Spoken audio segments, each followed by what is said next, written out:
15 जुलाई को CBSE board के तहत 10वीं जमात के इम्तिहानात के नताइज का ऐलान किया गया। इस बोर्ड इम्तिहान में ऑक्सफोर्ड द ग्लोबल स्कूल की होनहार तालिबा अक्सा मोइस पठान ने 90.2% नंबरात के साथ शानदार कामयाबी हासिल की है। इस तालिबा ने जुमला 500 नंबरात में से 451 नंबरात हासिल किए और अंग्रेजी, मराठी और सोशल साइंस इन मजामिन में 90% से जायद निशानात हासिल किए हैं। अक्सा पठान कॉन्ट्रैक्टर मोइस पठान की दुख्तर है। उनकी इस कामयाबी पर उनके मकान पर शहर की मारूफ शख्सियत साबिक स्टैंडिंग कमेटी के चेयरमैन व कारपोरेटर किशोर स्वामी, कारपोरेटर आनंद चौहान, दयानंद वाघमारे, नुमाइंदा कारपोरेटर अपूर्वा देशमुख वगैरह ने उनकी गुलपोशी की और उन्हें इस कामयाबी पर मुबारकबाद पेश की।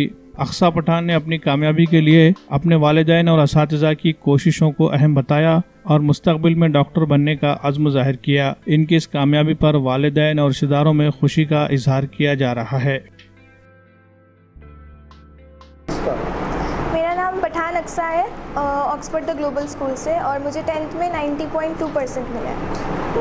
टोटल कितने मार्क्स थे आपको? टोटल 451 मिले हैं और सबसे ज़्यादा मार्क्स मुझे इंग्लिश में है 96, फिर सोशल में 95, मराठी में भी 96 है, फिर मैथ्स और साइंस में भी अच्छे मार्क्स हैं।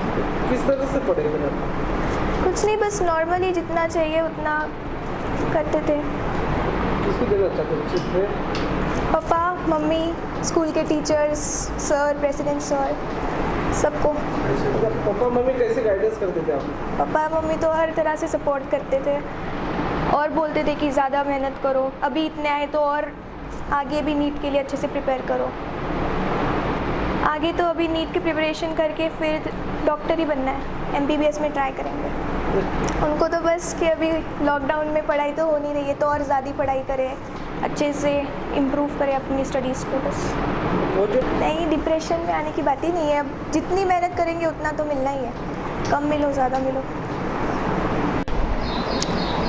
मुझे तो ऐसा लगता है कि वो बच्चों को अगर से एजुकेशन में माँ बाप ने उनके ऊपर ज़्यादा दबाव ना लाए, बच्चों को अपने हाल पे और मोहब्बत से काम ले, तो बच्चे अच्छे से अच्छा रिज़ल्ट लाएंगे, ये मेरी आशा है। और मैंने बच्चों को वही बोला कि बाबा ज़्यादा दिमाग पे टेंशन मत लो, दिल से पढ़ो और सोच समझ कर पढ़ो। ज़्यादा अगर से बच्चों को रटाते बैठेंगे, ज़्यादा टाइम वक्त लेंगे तो कुछ मतलब नहीं रहेगा। उनको उनके दिल पे छोड़ते रहने का करते रहते, सिर्फ जहाँ पर अड़चन आई वहाँ पर अपन अगर से साथ दिए बहुत होगा उसको। मैं तो ज़्यादातर मेरा फील्ड वर्क ही रहता था, कॉन्ट्रैक्टर होने की वजह से बच्चों को उसके माँ और वो बच्चों में आपस में तालमेल अच्छा था और उनका टाइमिंग था बच्चों का कि बाबा स्कूल से आएंगे कि उनका एक बोर्ड ला कर दे दिए, चारों बच्चों का चार, सब अपने अपने बोर्ड पे, बड़ी बच्ची छोटी को समझाए, छोटी बच्ची बड़ी को, एक दूसरे को समझाते। खेळीमेळीच्या वातावरण झालेलं आहे एज्युकेशन आहे। याला आपण जर टेन्शनमध्ये घेतलं तर माणूस प्रोग्रेस करत नाही। याला म्हणजे शांत डोक्यानं शिकलेला माणूस तो कधीही चांगला।